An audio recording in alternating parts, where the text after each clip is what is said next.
This is worse than Project 2025. If you haven't looked into the neo-reactionary movement, the Dark Enlightenment movement, or the Butterfly movement, it is well past time to do so. These movements were all spearheaded by a man named Curtis Yarvin. The philosophy argues that democracy inherently leads to social decline because of the development of deep state bureaucracies that are unable to maintain control, and that society should be run like corporations with a CEO in charge. As Yarvin has said, if Americans want to change their government, they need to get rid of their dictator phobia.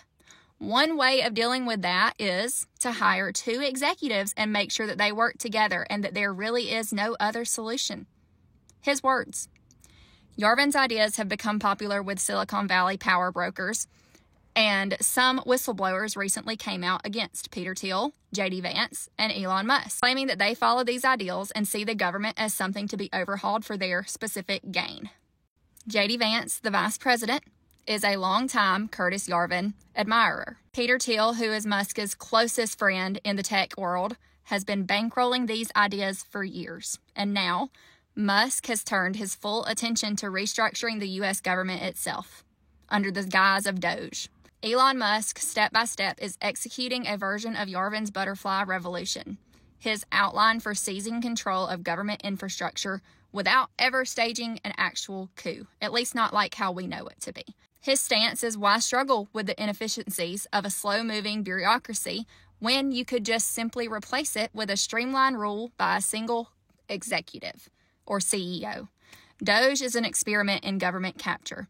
It is a vehicle for consolidating power, bypassing Congress, and hollowing out things that make democracy function. We are seeing it happen now. It follows Yarvin's playbook to the T.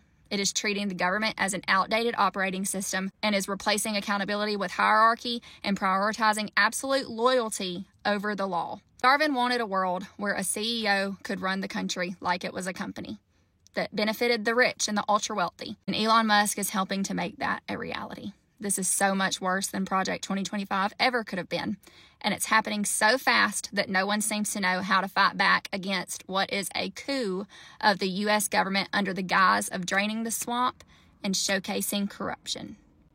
That's what they want you to think that it is, that they are just draining the swamp, that they are finding out where your tax dollars go. That's what they want you to think. But look into these movements that I have talked about here. I did a deep dive on it, and it shook me to my core. It is disgusting, and it is insane that this is the things that we have to worry about. In 2025, we have to worry about this kind of stuff.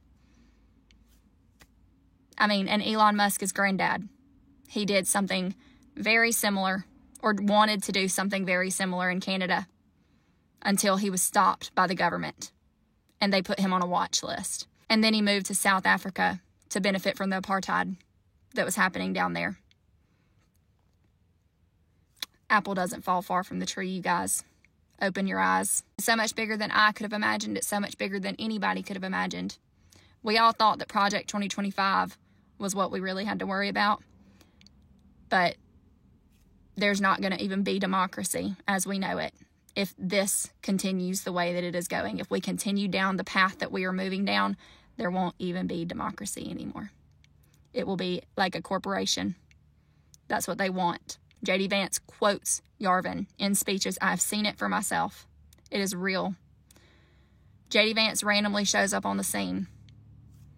Why?